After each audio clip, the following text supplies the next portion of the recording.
Selamat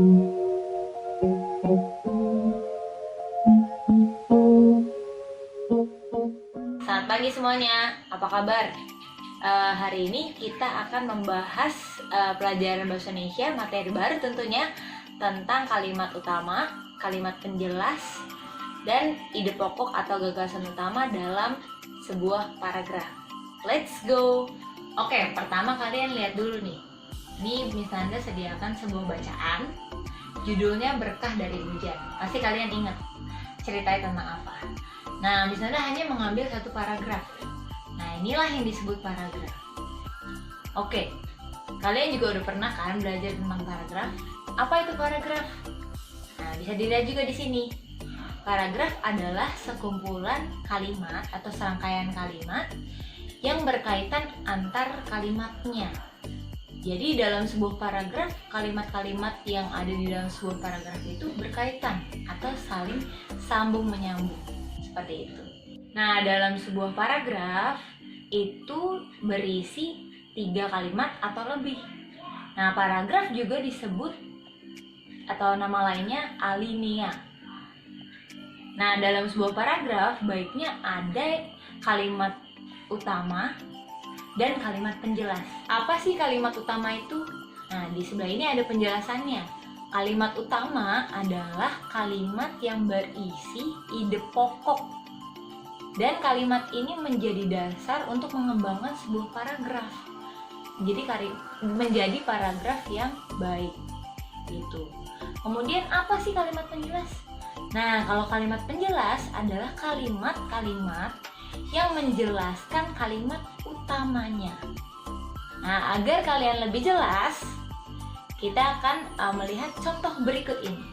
Oke, kalian bisa lihat di sini ada sebuah paragraf. Kita akan baca sama-sama ya. Kalian baca di rumah, Miss Nanda baca di sini. Oke? 1, 2, 3. Rika adalah anak yang rajin. Setiap hari dia selalu bangun pagi.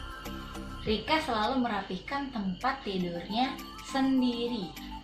Biasanya ia sering membantu ibunya menyapu lantai dan menyuci piring.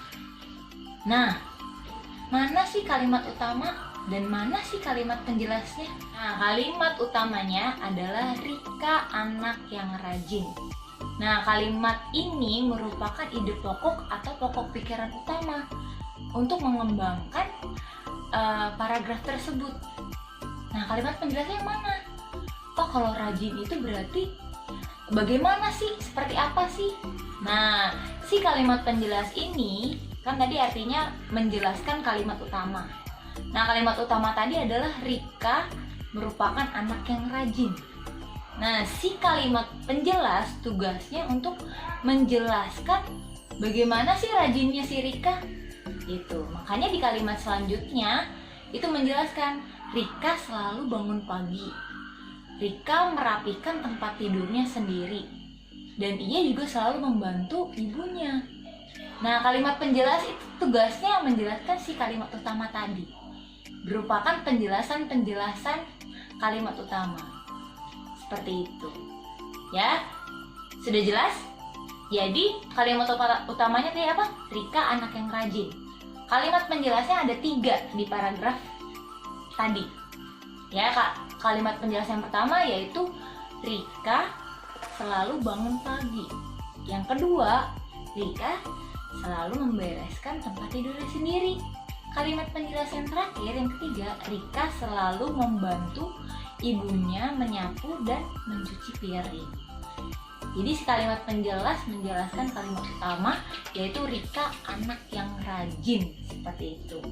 Jadi kalimat utamanya berada di kalimat pertama. Kalimat penjelasnya berada di kalimat selanjutnya. Itu, oke?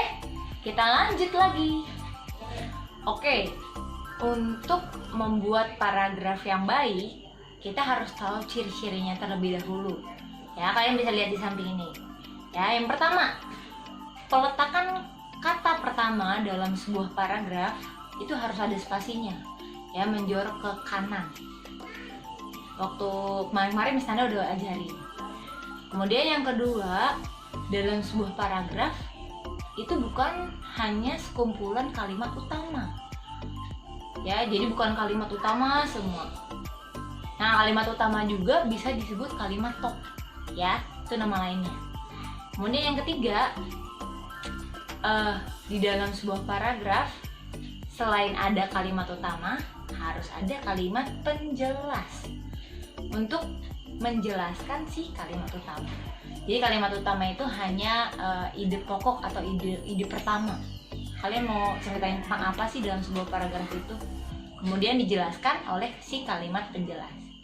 Kemudian yang ketiga, untuk berganti, yang terakhir maksudnya, untuk berganti paragraf, mau buat paragraf kedua nih, kalian harus ada spasi ya untuk memberi jarak antara paragraf satu dan paragraf lainnya. Oke? Kalian bisa berlatih membuat paragraf di rumah ya. Jangan tidur-tiduran, males-malesan, harus tetap semangat walaupun belajar di rumah bersama mami papi. Oke, itulah penjelasan pertama, atau ini baru step pertama.